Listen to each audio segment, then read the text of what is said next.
Good evening. This is Miss Calicut, and I am here to talk to you about accommodations, especially for the STAR test. It's spring, it's after spring break, so that's all that we're hearing. That's all that we're talking about is STAR, STAR, STAR.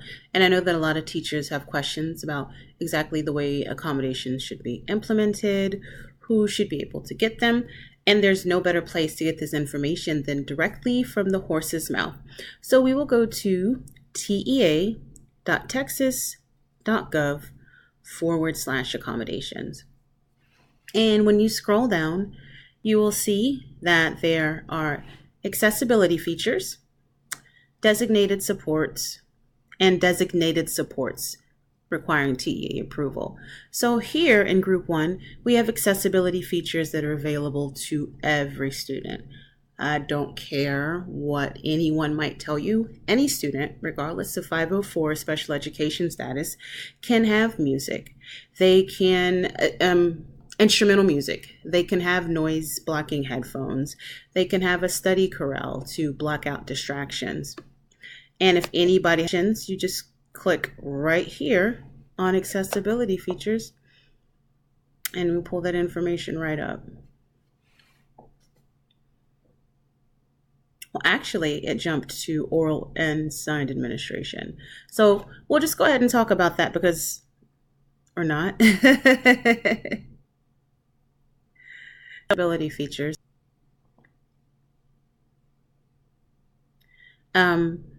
They can't be forced to use them during the test. It's very similar to accommodations. We just need to make sure that you understand and are able to properly implement them.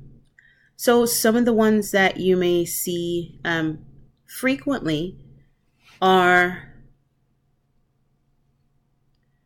colored overlays. I'm going to go down here. Blank place markers and online tools for a test. So basically, if a student has something that helps them keep their place while they read, highlighters, colored pencils, transparent overlays, graph paper, projection devices, and any student can have these. So if we want to give our students the best chance for success, we might have to see if some of these might work for them. I know that for some of my students, highlighters don't work at all. They end up highlighting everything, and it's basically like they're using their page as a coloring sheet. So you do actually have to determine if these will be useful for your students before you just dole them out. And we're going to go back to oral and signed administration. Lots of questions. Do you read this? Can you read that? And you can't read this and you can't read that. And well, I heard you could read this, but why do you read this? And there's a lot of confusion with oral and signed administration, but you come straight to the horse's mouth and get the information. So here we are. So this does require some sort of committee approval, whether it's 504, special education, or SST. So for STAR and STAR Spanish, for math, science, and social studies, the test question, answer choices, and embedded supports can be read aloud. Reference materials and designated supports may be read aloud.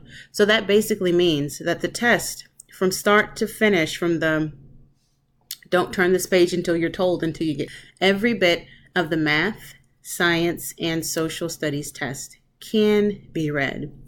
So for the reading test, you cannot read the passages. You can't read the selections. And I know a lot of teachers will argue, well, if they can't read the passages, then it won't do any good to have someone read the questions to them. I don't necessarily disagree. However, per the TEA guidelines, we are only allowed to read the questions, answer choices, and embedded support, reference materials, and allow designated supports. So if a student has a dictionary and they ask you to read something in the dictionary, you can do that too. So the writing is where it gets a little trickier even than the reading, because you can read revising passages, revising questions and answer choices, and the embedded supports, reference materials, but you cannot read the editing passages, test questions, and answer choices.